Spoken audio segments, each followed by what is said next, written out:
So, you want to be a real estate investor, but where do you start?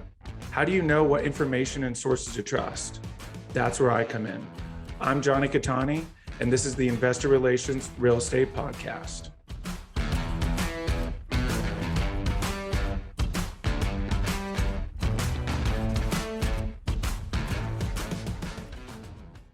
Hey guys, real quick, before we start, go to investwithcattani.com and download my free ebook, Is Commercial Real Estate Recession Proof? Now to today's show. What's up, guys? And welcome to another episode of the Investor Relations Real Estate Podcast. I'm your host, Jonny Cattani, and I am joined today by Zachary Beach. Zachary went from a bartender to a real estate expert, coach, and two-time best-selling author of Real Estate on Your Terms and the New Rules of Real Estate Investing. He's the COO of Smart Real Estate Coach, a partner in multiple seven-figure businesses, and co-host of the Smart Real Estate Coach and Not Just a Transaction podcast. Zachary, welcome to the show. Hey, John, appreciate you having me on. As everyone hears, I lost my voice a little bit. John thought I was partying, but taking care of sick kids in this day and age. But I did not want to cancel on John here today, so we're gonna have a good show. Absolutely, we're grateful to have you and appreciate the dedication for sure. So we kind of alluded to it there in the intro, went from a bartender, but kind of take us back to that time and what caught your eye about real estate and led you to where you're at now. Yeah, it's a fantastic question, and really nothing. I just needed to get out of the current position that I was in. I was a bartender and personal trainer, so this voice was like the consistent voice during that time frame because I would stay up all night long bartending to 1, 2, 3 in the morning, and then have to wake up after a short nap to then personal train people at 5 a.m. Because the majority of the training sessions usually happen before work. So then I would do that to about 8 to probably 10 in the morning, and then I'd go home and take a power nap again, and then get ready for the next day. So as you can imagine, about 4.5 years of that can be a bit taxing. And the only reason why I went to college was because my teachers told me I couldn't. So it's not like I came out of there with a game plan. I just said, hey, let's try the next phase of my life. And at that point in time, my father-in-law, Chris, was reinventing himself in the real estate space because he got crushed in 2008. So I went to him and said, hey, it looks like you're rebuilding this business. I have no idea if I'm going to like real estate, or if I'm going to be good at real estate. But do you want to give it a try and see if this is going to work? And luckily, I've known him since I was about 12 years old. So he said yes. So I ended up jumping in. So then I added the next thing on, which means I was cold calling on single family homes for a couple hours every day in between those other gigs. But then at about April of 2015, I then made my full leap and cut out bartending, cut out personal training, and went into real estate full time. It was just a much better lifestyle. I still really like real estate, but I'm definitely a big fan of business in general, which is always a lot of fun. But we just happen to be in a really cool business of buying and selling real estate. Absolutely. Couldn't agree more. Love that story. Love that you kind of just found that. And, sounds like it was a match made in heaven and has led you here. And obviously, the personal training leads right into, I'm sure, why you're such a great coach and a successful coach as well with the Smart Real Estate Coaching. So what was it? So you did your deals in 2015. What led you to coaching? Was it that kind of path to personal training, or, what kind of led you down that path? Yeah, as a family, my father actually took on it was like 3 coaching clients. He happened to be a coach when he was a realtor. He was a broker owner for 18 years.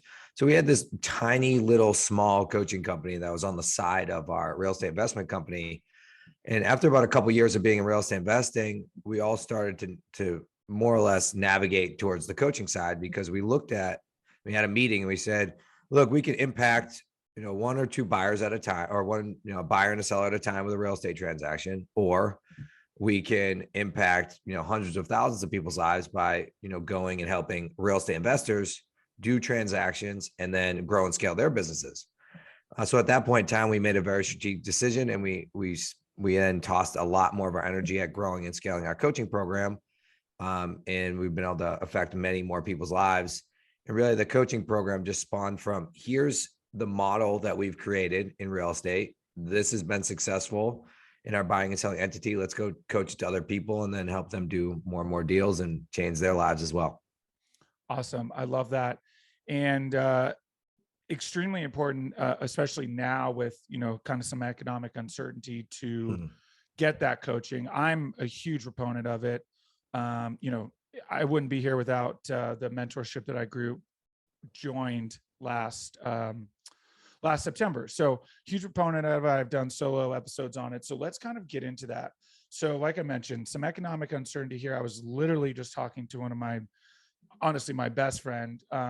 Despite him being my best friend, he's still so stubborn about listening to me when it comes to real estate. So let's talk to people who are on the fence, right? We're heading into some economic uncertainty. If you're watching the stock market, it's getting crushed. RIP to my account. Yeah, I saw that on your blog. Yeah. But in these times like this, he's like, oh, a crash is coming, right? And the old adage is don't wait to buy real estate and wait. So what would you give someone new wanting to get into the game in this time, some advice? Yeah. So I'm glad you're bringing this up, because a lot of this is media driven too. Not saying that there's not some facts behind some of it, but they said 2 years ago, the media was screaming, don't buy real estate, it's COVID. And then last year they were saying, don't buy real estate, the market's too hot. And now this year they're saying, don't buy real estate, the market's going to crash. So they always have an opinion on it. And it's unfortunate that too many people are fear driven based upon the media. In our particular niche, our creative financing niche, where we buy and sell real estate without personally guaranteeing loans, without putting down large payments, without raising tons of capital, by doing it through this creative method, or known as terms, we're not personally liable for any of the deals that we're structuring. And our deals that we're structuring are long-term deals. Like you said, real estate and wait. So the longer the term you have on the deal that you buy, and the least amount of down payment you're putting down, the least amount of personal liability, you're never in a bad position. Our business was created out of and for economic uncertainty. We as a family created these new rules of real estate investing because of the '08 crash, because we never wanted to be over leveraged ever again in case anything ever happened. So if you're looking to get involved in real estate, in my opinion, the time is now, because the amount of sellers that need your help is becoming enormous. And the amount of buyers that are being pushed out of the traditional market is growing by the day as interest rates rise. We have buyers that are coming to us for our rent to own program, our houses, that could qualify for $500,000, $600,000 loans 3 months ago when the interest rate was 3.5%. But now that across the board, the average is roughly 5.25%. They now are unable to qualify for those loans, but they already have set themselves up in a position to become homeowners, and they wanted to be homeowners. So now as we acquire more properties, they are able to buy and move into homes through our program. So you have that whole dynamic. And then the seller side, think about, we're coming out of this massive pandemic where large amounts of people are in arrears. Large amounts of people they have these financial challenges that they're facing. They need debt relief. But then you also have these large amount of people that have free and clear properties that just have these real estate challenges right now, but they just don't want to deal with the traditional market. Across North America, primarily the United States, it's roughly 1/3 of properties are debt free. That means that your seller, a third of the sellers in the United States or potential sellers, don't have any debt on their house. They're looking for ways to create wealth for themselves without handling a piece of real estate. You're listening to this in Canada, I can't say this is factual because I only heard it through some other real estate investors in Canada, but I heard that it was higher than 50% of houses in Canada are debt free. Wow. So you have the ability to access those people as well. So in my opinion, it's a huge and a fantastic time to get involved in real estate, because with uncertainty comes challenges that the traditional market can't solve, which means that you need good, moral, ethical real estate investors to come in and be able to help people bridge that gap. Absolutely. I couldn't agree more. And you said a few things I want to touch on. Number one, obviously you're a huge proponent of creative financing. Let's take seller financing out of it, right? A lot of And listen, I'm a huge proponent of it. I'm more in self-storage. And so with some of these mom and pops, you certainly have an opportunity to do that as well. But if you're new and let's say, seller financing scares you, you're not going to hire a coach for whatever reason you decide. What is out there in terms of creative financing for first-time home buyers or first-time investors, let's say? Yeah, I'll cover it on both of these. That's a fantastic question because the easiest way to get involved in real estate and in the creative financing space is through a lease option, sandwich lease purchase agreement. Gives you the ability to control a piece of real estate without ownership. And the way we structure them actually gives you the ability to create equity in a home that you do not own and that you only control. Because the way our agreements are set up, when you're actually buying a piece of property, you are not buying it for a purchase price. You're buying it for the exact mortgage balance at the time of financing, which could be 3, 5, 10, 20 years down the road, plus whatever equity you locked in with them today. So that gives you the ability of every monthly payment you make, you're getting equity in the home.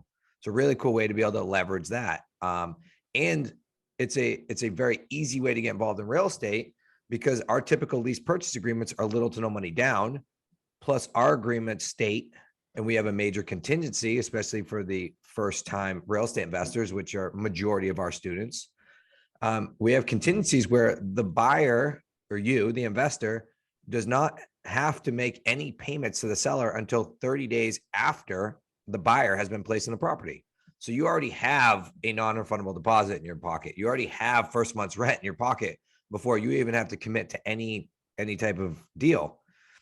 Plus, it's a really easy conversation with a seller because they're still on title. It's just, hey, I'm going to take over any and all responsibilities of this house. And I'm going to cash you out at whatever date in the future. And then, so the seller still, of course, gets depreciation and the tax benefits, but you get the ability to create cash flow on it.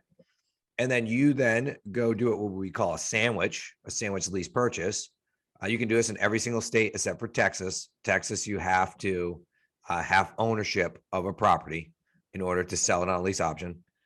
But that what you do is you then sell the property on a lease option to a buyer, which now you're passing all your responsibilities to that buyer because they are treated like and act like homeowners. And then you're simply collecting the delta of the spread on a monthly payment. You're also creating the equity in the property and you're collecting a non-refundable deposit up front, which is typically 3 to 10% down of the overall purchase price. I'm introducing what our 3 payday system, our trademark 3 payday system is, and that is when you place the buyer in the property, you get a non-refundable deposit, 3 to 10%, typically down upfront. And payday 2 is the cash flow that you're creating, the difference between what you have to pay the seller and what you're paying, what you're collecting from the buyer. And then payday 3 is there any additional premium left over? Because you bought it for a certain price, you sold it for a higher price, and the principal pay down, which we talked about throughout that time frame as well. So the ability to get paid 3 times on these single family homes, primarily in this model. I know you guys do commercial, and I would focus more on sub 2s and owner financing for, the small commercial space. And that's how you can really get involved in the real estate day one. One of our recent students, he was a commercial elevator salesman for, I think it was like 17 years. And he came in and he did 11 deals totaling almost $900,000 in paydays in roughly 24 months. So you're able to apply that and get involved in deals rather quickly. Gosh, I love that. What an incredible system. And just goes to show that there's no excuse for not getting involved. If you really want to get involved, there's, so many ways to do it, right? And I think so many people get stuck on this traditional agent and MLS and blah, blah, blah. And they end up, staying on the sidelines because they're like, oh, I want prices to drop. I want prices to drop. When, like you mentioned, there's all these sellers out there who have no debt, and there's other ways to find these deals. What are some of the ways? Have you just developed relationships over the years, or what are some ways that you're finding some of these deals? Sounds like probably off market. Yeah, I'd say 99% of our deals are off market. We do have some realtor relationships that give us referrals as they're about to come off the market. And we do give referrals there, but a majority of the deals are done, with direct calls to sellers, some direct mail, some automated systems with text messages, things along those lines. I do encourage you to know your TCPA Act. I do want to say that, understand your laws in your states when it comes to that. But even though that there are laws regarding those, there are ways around it. There are ways to still do business. And I would say our bread and butter has been expired listings for the past 10 years for obvious reasons. And that is you had somebody who was on the traditional market, didn't work. Now they're looking for alternative options because they've already committed to sell. So now it's really just more simple for you to come and say, here's some alternative options in order to help you continue to move to your next house or continue to move out of state or wherever that may be. So that's been our bread and butter forever. And I do want to comment on I know some people that have been saying they're going to get involved in real estate for over 7 years. They're waiting for the market to drop. If they just got involved 7 years ago, they would have massive amount of equity in their deals. And I mean, it's not like it always operates. The real estate doesn't always operate in a consistent cycle, but at the end of the day, like you said, real estate and wait, or if you're structuring these deals where you have little to no money down, it's the most risk averse niche you could possibly be a part of, because if there's little to no money down and our average three paydays are $75,000 per deal, then that's an infinite return because we didn't put any money in the deal. So really, when you look at our real estate niche, the only thing that's holding you back is probably your education to be able to understand it. And that's probably the number one thing you have to invest in. I just recently read a quote from Warren Buffett, and he said the best investment he ever made was like this $100 program from Carnegie with the 7 habits, 7 success habits, or whatever that may be, to influence people. I think that's what it was. And that was the best investment he ever made. So if you can invest in your education to understand how to pull these levers, how to find these sellers, how to work with these buyers, then you don't have to go spend a boatload of money on actually acquiring the deals. You just have to have the knowledge in order to do so. Absolutely. Couldn't agree more. So kind of going back to what you first mentioned with some of that creative financing, is that what you mean by buying and selling property on terms, or is that something different? Yeah, I always use them interchangeably. I would say more frequently people know creative financing more than they know terms now. I feel like terms was an old way of saying it like 10 or 12 years ago. But my father-in-law is like in his 50s. So we have to use them interchangeably now. Absolutely. Yeah. Makes perfect sense. Okay. I was curious about that. I didn't know if that was something like a new industry secret or something that you guys had. But that is one thing about this industry is, you don't have to go out and reinvent the wheel to be successful. No, in the majority of coaches, businesses, it wasn't that we created something new. We looked around, we saw what was working, what wasn't working, and we developed a system around it that then produced the results that we wanted. And then we consistently improved on that system. And then now are consistently being able to produce that successful result over and over again. That's been working. So I would say 99% of the things that come out of my mouth have been learned through somebody else. I'm being a conduit, passing it along. I wouldn't say I'm that bright. I listen when people tell me things. The only reason I laugh is because I'm the exact same way. So, right. And then, you absorb that, you understand, right? Learn it, understand it, and then you can repeat it and teach someone else and so on and so forth. And, there aren't really many original ideas out in the world anymore, if none at all, just because of, how long all this stuff has been around. And certainly, things are being created that are original, but like Facebook, right? Take social media, that was created and that's original, but how they grew that business was not original. There's been tech companies long before them that they structured the growth after. So along those lines, let's say, we have made the right decision. We got into coaching. We're starting to get going. Business is going. We've done our couple deals. What's next in terms of scaling? Yeah. So a major genius model that we focus on in our entire business model surrounding it is there's 3 pieces. It's mindset, skill set, and systems. And we have to constantly be evaluating each one of those 3 dynamics, because if number one, and I know you probably agree with this, first and foremost, we got to make sure that we're in the right mindset in order to be able to transfer, especially if we're talking to somebody brand new into real estate investing, transfer into really a sales and entrepreneur and real estate type position, because now all of a sudden you're going from a W-2 to now you're going to somebody who needs to be able to operate a small business. So really we got to focus on what's your personal beliefs, what are your habits, what fears do we have to help you overcome in order to get you to a point where you can be more successful? Because you're never going to get to a point where you're not working on your personal development to increase your income. You'll never get paid more than the value that you bring to the marketplace. So we focus on the mindset, and then we focus on the skill set, which are surrounding, how to communicate with buyers, how to communicate with sellers, how to control your portfolio once you have these real estate deals, because it's not as simple as, and it's really cool, but it's not as simple as I got a deal, it's under contract, now I'm just going to wait for it. You have so many different ways where you can tweak, and manipulate is probably the wrong word, but there's ways that you can create more and more money out of one deal. For example, we bought a property on owner financing, and the details aren't huge here, but on owner financing on a 4-year term. So we need to pay off the seller. That deal was roughly $100,000 in 3 paydays at that time. We have since converted it to a 21-year owner financing deal. The house will pay itself off. So it just, you can continue to work and control that portfolio.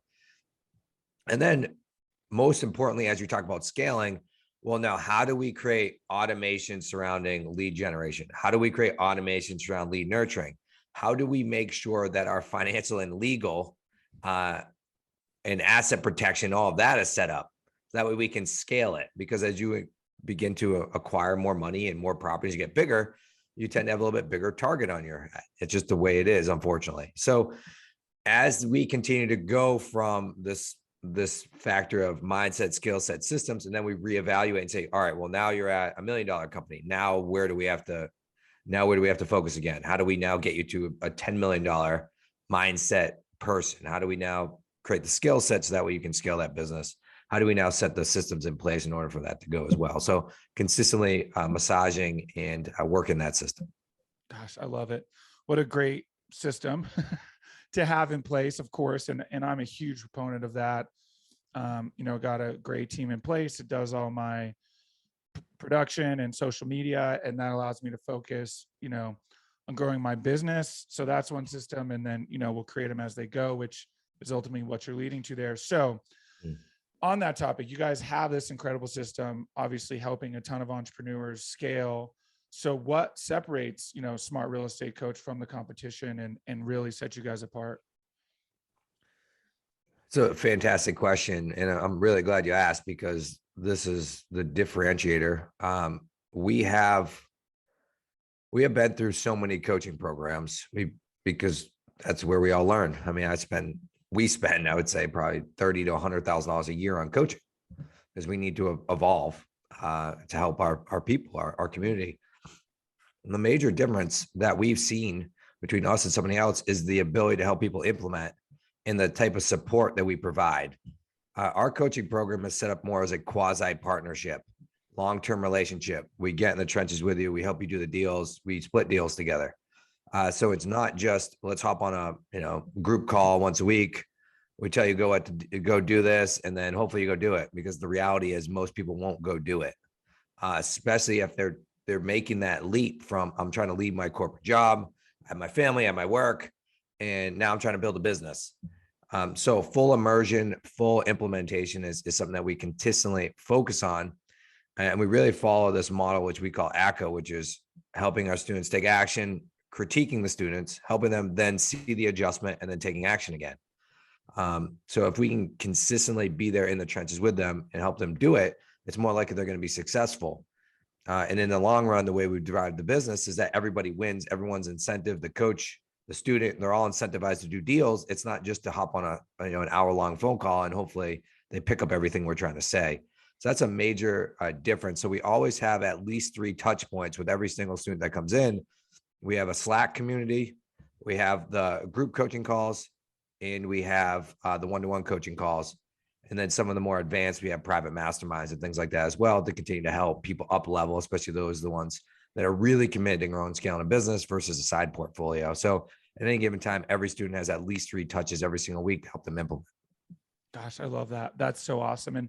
And that's so huge, right? Because, it certainly the first step is obviously joining a group, right? Coaching, mentorship, whatever you want to call it. But the fact that you guys actually, for lack of better terms, basically hold their hand in the beginning and are right there is really such a huge differentiator, because so many times, it's like, okay, here's a bunch of modules. Here's the systems that we use.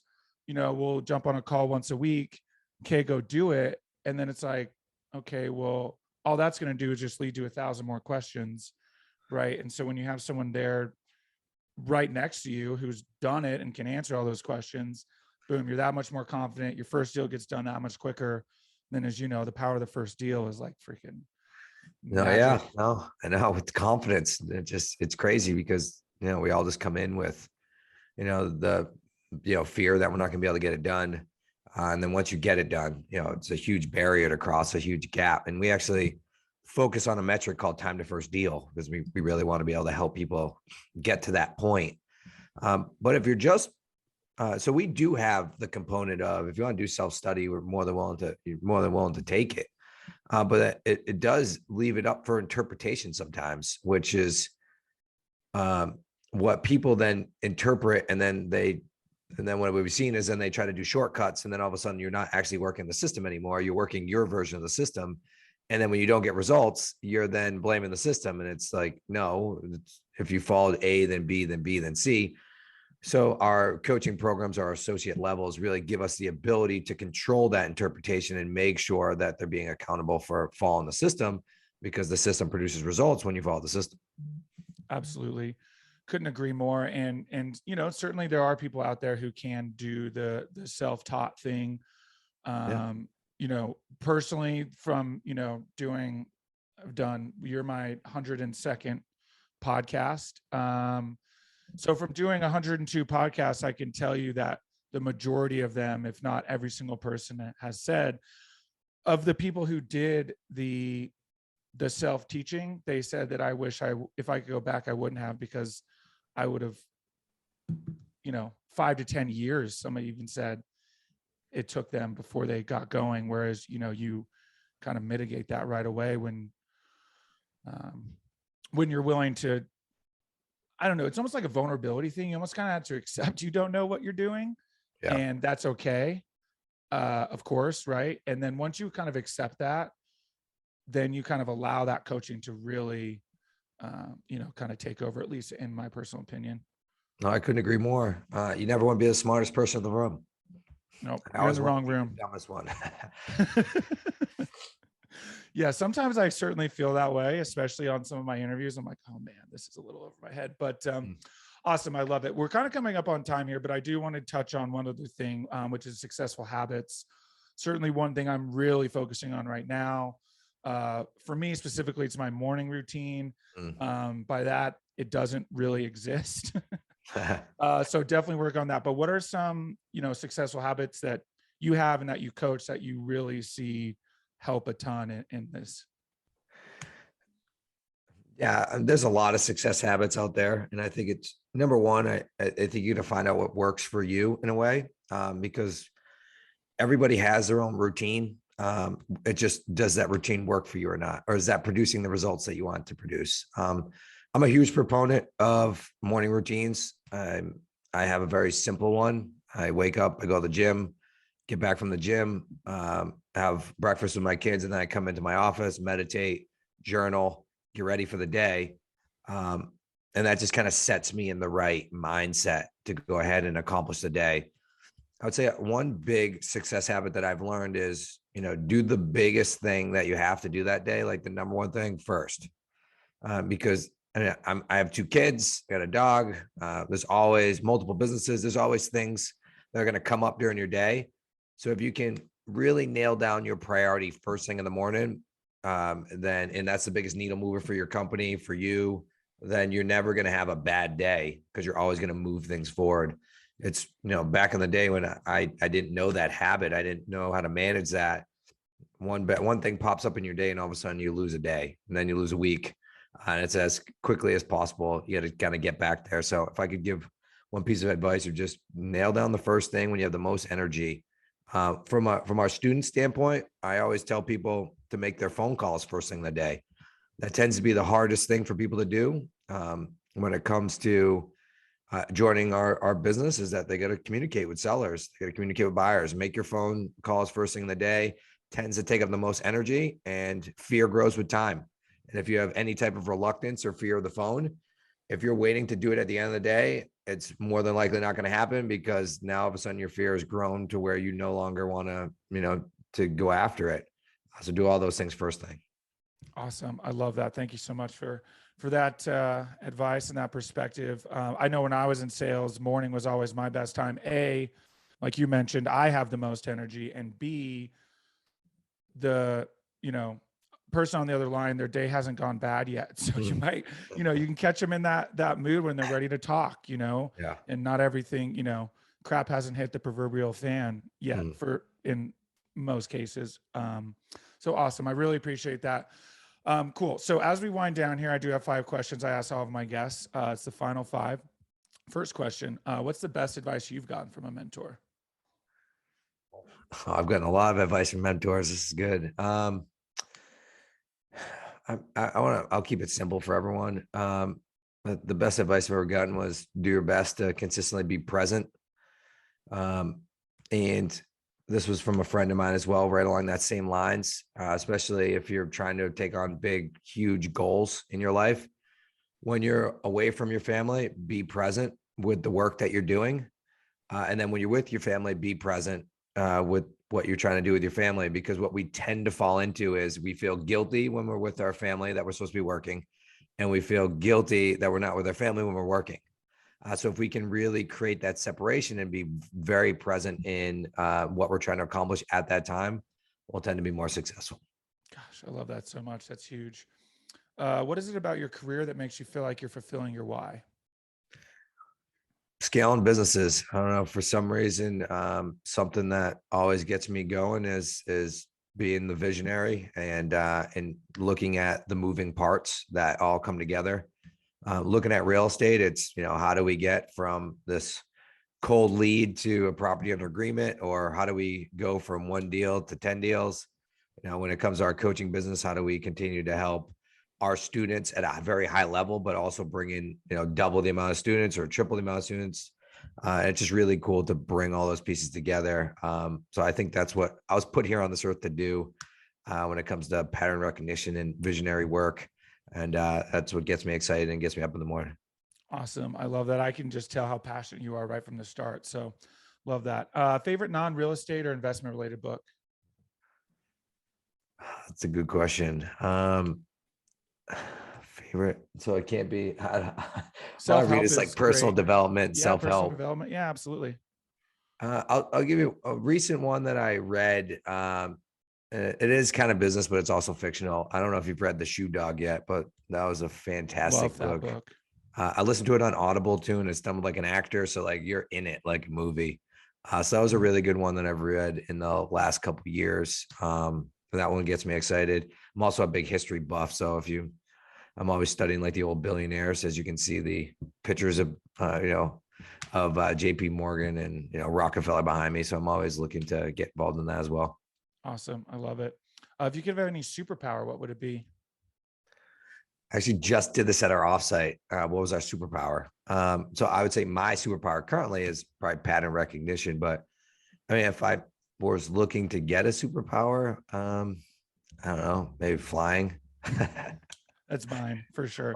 I love freedom. That's always, it sounds so American. But just being able to take a break and go for a fly. I love it. Yeah, I like how people go for runs. Like, yeah, I'm just gonna jump out for a quick flight. That's right. Awesome. And yeah, go ahead. Sorry. No, so I'll see you next week. I'm just gonna go for a quick fly. Love it. What's the best way for people to get a hold of you and learn more? I want to make sure everyone got our Amazon bestselling book, Real Estate on Your Terms. We recently updated it with a new edition past COVID. So if you go to wickedsmartbooks.com/investor relations, wickedsmartbooks.com/investor relations. You go ahead and fill out that simple form, and we will ship you out our Amazon bestselling book, hardcover. You see it right on my shoulder there. So you can dive in. Lots of great things on our past, kind of where we came from, also deals, and our entire business models in there as well. So a really good way to dive into creative financing.